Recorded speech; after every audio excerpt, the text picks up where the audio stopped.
नमस्कार। UP home guard 2026 की परीक्षा हो चुकी है। अब सबसे बड़ा सवाल ये है कि आगे क्या होने वाला है। तो चलिए अगले हर कदम को एक एक करके समझते हैं। तो एग्जाम तो खत्म हो गया, लेकिन असल कहानी तो अब शुरू हुई है ना?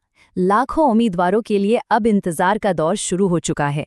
मन में बस एक ही सवाल है, अब आगे क्या? आइए इसी सवाल का जवाब ढूंढते हैं। तो सबसे पहला और सबसे जरूरी पड़ाव क्या है? वो है ऑफिशियल आंसर की। इसी से आपको अपने प्रदर्शन का पहला पक्का अंदाजा लगेगा।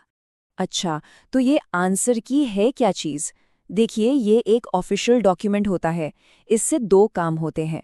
पहला, आप अपने जवाबों का सही जवाबों से मिलान करके अपना स्कोर पता कर सकते हैं। और दूसरा, जो कि बहुत ज़रूरी है, अगर आपको किसी जवाब में कोई गड़बड़ी लगती है तो आप उस पर अपनी आपत्ति दर्ज करा सकते हैं। मतलब पूरी प्रक्रिया में पूरी पारदर्शिता रखी जाती है। और अब वो जानकारी जिसका सबको बेसब्री से इंतजार है। तो ये आंसर की आएगी कब?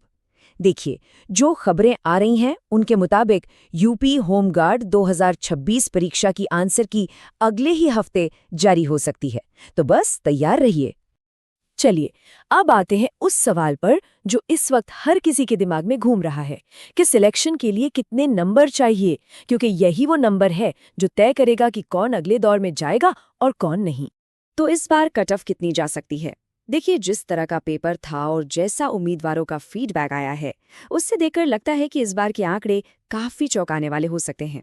अब जरा इन आंकड़ों पर नजर डालिए। ज्यादातर उम्मीदवारों का मानना है कि पेपर का लेवल मीडियम से थोड़ा मुश्किल था और इसका असर स्कोर पर साफ दिख रहा है।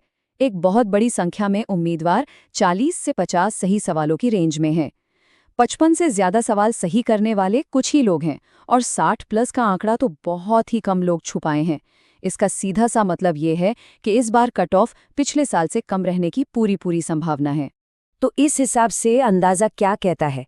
अगर आप जनरल कैटेगरी में हैं तो 50 से 55 नंबर के बीच का स्कोर आपको दौड़ में बनाए रखेगा।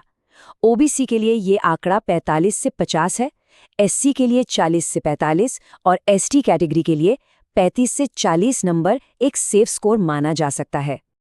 तो एक मैजिक नंबर जो निकल कर आ रहा है वो है 45 प्लस। अगर आपने 45 से ज्यादा सवाल सही किए हैं तो यकीन मानिए आपके सिलेक्शन के चांस बहुत मजबूत हैं। ये नंबर इस साल की भर्ती के लिए बहुत अहम हो सकता है। अच्छा, नंबरों की बात तो हो गई। अब जरा ये देखते हैं कि वो कौन से उम्मीदवार हैं जिनके सफल होने की संभावना सबसे ज्यादा है। मतलब एक सफल कैंडिडेट का प्रोफाइल कैसा दिख रहा है इस बार? देखिए, 3 तरह के उम्मीदवार इस रेस में सबसे आगे हैं। पहले तो वो जिनका स्कोर 45 प्लस है, जाहिर है।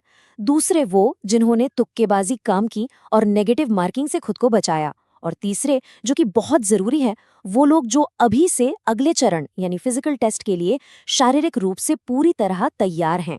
सिर्फ रिजल्ट का इंतजार करने से काम नहीं चलेगा। असली तैयारी तो अब शुरू होती है। तो आइए भर्ती प्रक्रिया के अगले पड़ावों को भी समझ लेते हैं ताकि कोई भी चूक ना हो। तो ये रहा आगे का पूरा रोड मैप। सबसे पहले फाइनल आंसर की आएगी, उसके आधार पर आपका रिजल्ट घोषित होगा। जो लोग ये परीक्षा पास करेंगे उन्हें फिजिकल टेस्ट के लिए बुलाया जाएगा। इसके बाद होगा डॉक्यूमेंट वेरिफिकेशन और फिर सबसे आखिर में आएगी फाइनल मेरिट लिस्ट। ये सारे स्टेप्स एक के बाद एक होंगे। और एक बात हमेशा याद रखनी है कि सफर सिर्फ लिखित परीक्षा पर खत्म नहीं हुआ है। असल में फाइनल सिलेक्शन के लिए आगे के चरण भी उतने ही, बल्कि कभी-कभी उससे भी ज्यादा जरूरी साबित होते हैं। तो आखिर में इस पूरी बातचीत का निचोड़ क्या है? कुछ बहुत जरूरी सलाह है जो इस समय हर उम्मीदवार के काम आएंगी। तो अब करना क्या है? 4 बातें हैं, इन पर खास ध्यान दीजिए। पहला, जैसे ही आंसर की आए उसे तुरंत चेक करें।